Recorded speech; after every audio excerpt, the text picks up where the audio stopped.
So the end of the season is just around the corner, and Blizzard has released some information as to what we should be doing in this final week and days leading up to the pre-patch for the War Within. So here it is.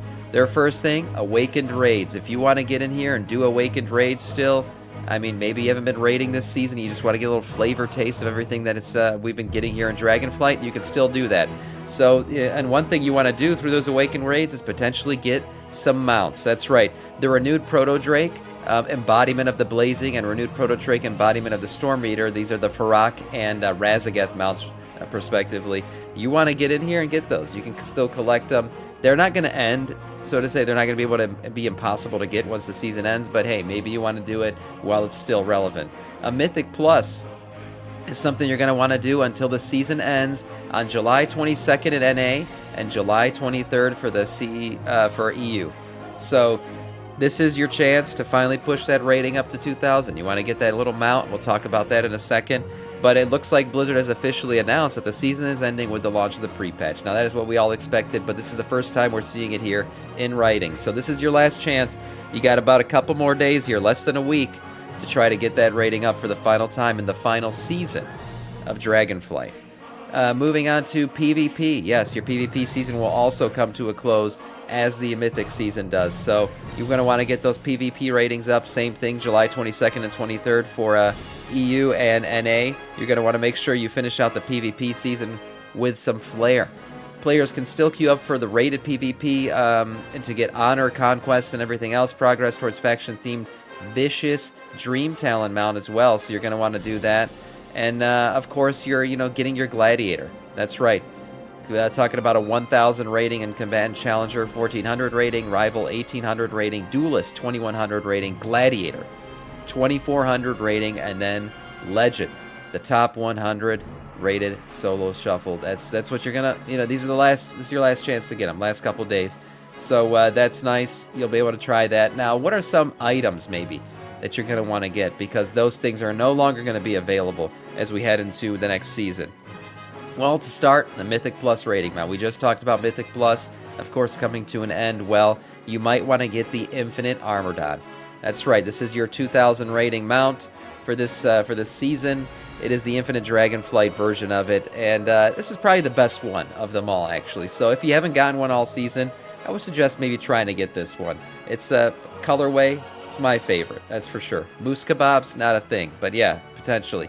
For PvP, you could also see the Gladiator mount as well. This is no longer going to be available. Also a nice looking mount, the purple colorway of this one. Pretty cool. If you want this and you don't PvP, your only real option is to do Aberrus. That's where you can get this mount from. It's the red version, so you can go for it, but it's not as, it's not as beautiful as the Gladiator version, of course. So getting Gladiator, these will be your final chance to get in. In terms of bullions, you want to get some maybe transmog and other things. This will be your last week to get bullions as well. Once pre-patch launches, you will no longer be able to get them. Is that what they're saying? While Blizzard hasn't announced anything about bullion gear, it is probably safest to earn/spend your bullions on your mains and alts before pre-patch launches in case something goes wrong. So there you go. No official announcement on bullions yet, but yeah, maybe you want to spend those before the new season kicks off. Of course, you got the Mythic mount. The what did I call it? The Fire Owl or whatever. It's a nice looking mount. This is gonna be your last chance to get it. This is the Mythic mount. So this week, Amir Drasil Dream's Hope is not awakened. So this will be really your last chance to go out and get it. If you're doing Mythic rating, you want to get carried to, you want to pay for it, this is your last chance. And then last but not least, account services. So believe it or not, there's a bunch of account services that are going to change once the War Within goes live. Things like a character restoration for a brief period of time. A character restoration will be disabled. With the launch of 11.0, Blizzard didn't specify a time frame and when this feature will return. Now this one's coming back, but some of these aren't. Transferring between Battle.net accounts is one that will not come back. This will be permanently removed. So if you want to move characters between your own Battle.net accounts, do it now or forever hold your peace. Because I guess with war bans and currencies and how everything's going to be account-wide now, they don't want people transferring stuff between accounts, right? Because it'll be available to all your characters. So this is it, boys and girls. Make sure you got your favorite tunes all on one account because you will no longer be able to transfer them. Guild services will also be retiring. Guilds are becoming cross-realm. entities in the War Within, and Blizzard is retiring the guild faction change and guild realm transfer services. The only guild service that'll still be available is a guild name change, and really guild faction change won't matter because it's going cross faction and cross realm as well. So of course they're getting rid of those. I don't see why you would want to pay for that now unless you're planning on transferring your character from Alliance to Horde and you want to transfer. I don't know, but these will be gone as well, so get these things done before the next season begins. In other news, I guess beta is currently down. They're having issues with it. It looks like the beta server build deployment didn't work out too well, so they're trying to get that done for tomorrow, which is today now. So hopefully today beta servers will be back up for testing. Bullions seem to be capped at 12. Now, if you've been playing all season long, you should be getting, you should have gotten now your 12th bullion. If you haven't, there should be catch-up mechanics to get there. You should be able to get more than 1 bullion per run. Now, Blizzard hasn't officially announced this cap, but it's interesting because there seems to be a cap in the code. Basically, when this code was run, the cap has not been raised to 13. It remains at 12, which is interesting because other caps have indeed been raised in terms of, if you're looking at the crafting sparks, those have gone up, but the bullions have not. So is Blizzard capping bullions at 12? We're not sure.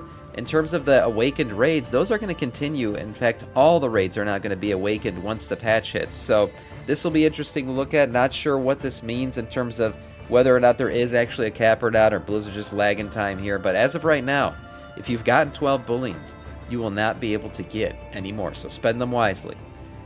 And last but not least, we have DPS charts, boys. The final DPS charts of the season. That's right, in the final DPS charts of Dragonflight. So let's see who finished the expansion on top. Who's on top? That's right. My best advice to you?